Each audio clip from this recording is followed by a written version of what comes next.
की कहानी है छोटी बहू।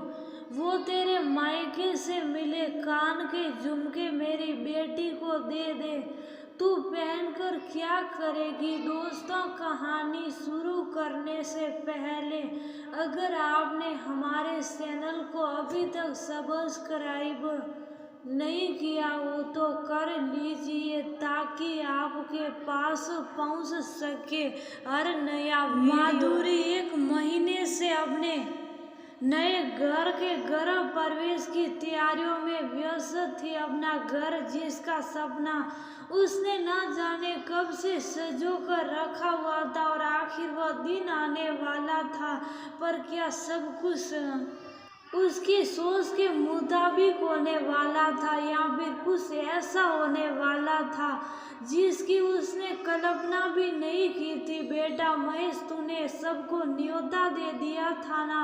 अपने घर के गृह प्रवेश का कोई बाकी तो नहीं रह गया है, नहीं तो गांव घर में बहुत बदनामी हो जाएगी कि सरिता देवी के बेटे ने हमें पूछा तक नहीं। बड़ा घमंड हो गया है उसे अपने घर का। सरिता जी ने अपने बेटे से कहा, माँ आपने जैसा बोला था सब वैसे ही किया है, पर क्या जरूरी है इतने लोगों को न्योता देना। महेश हिचकिचाते हुए बोला, काहे जरूरी नहीं है, जब सबके घर से न्योता आता है तो सबको बुलाना भी तो पड़ेगा। घर में पहली बार हुई खुशी की बात है तो सबको भोज भात खिलाना चाहिए। सरिता जी कहकर अपना चश्मा ठीक कर टीवी देखने में व्यस्त हो गई। महेश और माधुरी ने सरिता जी के कहे अनुसार सब तैयारी कर लिया था, पर अभी तो बहुत कुछ बाकी था जिसका अंदाजा उन्हें था ही नहीं। माधुरी के मायके से भी माता पिता, भाई बहन, बहन बहनोई और उसके दो बच्चे भी आ गए थे। ससुराल पक्ष से जेठ जेठानी, उनके दो बच्चे, ननद नंदोई और उनके दो बच्चे, ऊपर से जेठानी के मायके वाले और ननद के ससुराल वालों को भी न्योता दिया गया था। सास के कहने पर ससुराल पक्ष से गांव घर से भी बहुत लोग एक दिन पहले जुट गए। माधुरी मेहमानों को किसी बात की कमी नहीं होनी चाहिए। पहली बार सब हमारे घर किसी फंक्शन के लिए आए हैं तो खातिरदारी ठीक से करनी होगी। माँ ने कहा है किसी को शिकायत का मौका नहीं देना। महेश ने पत्नी से कहा, जी आप देख ही रहे हैं मैं इतने दिनों से इन सब में लगी हूँ। अच्छा सुनिए, मेरी माँ कह रही थी बेटी पूजा के लिए अच्छे से तैयार हो जाना, नथिया टीका सब पहन लेना। जरा आप माँ जी से पूछो ना मेरे गहने कहाँ रखे हैं, मैं भी अच्छी तरह तैयार होकर अपने नए घर में प्रवेश करना चाहती हूँ, बिल्कुल नई नवेली दुल्हन की तरह। माधुरी ने कहा, अच्छा पूछ लूँगा, कल सुबह ही पंडित जी आ जाएंगे, पहले यहाँ पूजा होगी फिर नए घर जाएंगे। कहकर महेश बाकी काम देखने चल दिया। रात होने को आई। माधुरी ने देखा महेश ने गहने लाकर नहीं दिए तो वह खुद ही सास के पास गई जो बहुत सारी औरतों के बीच बैठी थी। उन्हें किनारे की ओर बुलाकर बोली, माँ मेरे गहने कहाँ रखे हैं। वो सब कह रहे थे कि गृह प्रवेश पूजा में अपने सारे गहने पहन लेना, पूरा तैयार हो जाना, शुभ काम में गहने अच्छे लगते हैं। ये क्या बात कर रही हैं बहू, इतने लोग आए हुए हैं, गहने लॉकर में रखे हैं, उधर ही रहने दो।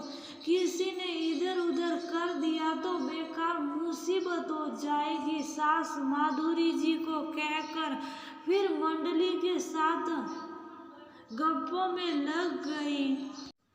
दूसरे दिन सब तैयार होकर पहले घर में पूजा कर घर से निकलने की तैयारी कर रहे थे। तभी सरिता जी ने महेश से कहा, पहले सबको गाड़ी में बैठा दो फिर तुम लोग बैठ जाना। सबके लिए महेश ने गाड़ियों की व्यवस्था कर रखी थी, पर जब खुद बैठने की बारी आई तो किसी गाड़ी में जगह ही नहीं बची। उसकी अपनी कार में पहले से ही माँ बहन बहनोई का परिवार जाकर बैठ गया था। ऐसे में पड़ोसी ने उन्हें अपनी कार में बिठाकर उनके नए घर तक पहुंचा दिया। मुख्य दरवाजे के बाहर पंडित जी ने पूजा करवाने के बाद किसी कन्या को और बहन को कुछ नेक देने की बात कही। महेश और माधुरी एक दूसरे को देखने लगे। उन्होंने सबके लिए कपड़े जरूर ले रखे थे, पर ऐसे अचानक देने की बात सुन दोनों सोच में पड़ गए। क्या सोच रहा है?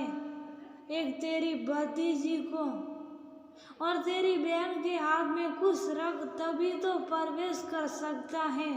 सरिता जी ने कहा। महेश ने थोड़े पैसे दिए तो सरिता जी ने कहा, ऐसे क्यों कंजूसी करके दे रहा है, कुछ सोने का सामान देना सही था। महेश नजरें झुकाकर खड़ा हो गया। अभी तो नहीं है माँ, बाद में दे देंगे, कह माधुरी ने आगे की पूजा करने की गुजारिश पंडित से की। पूजा के दरमियान कुछ रस्मों में सभी बड़ों को कुछ समान रूप में देने के लिए कहा गया।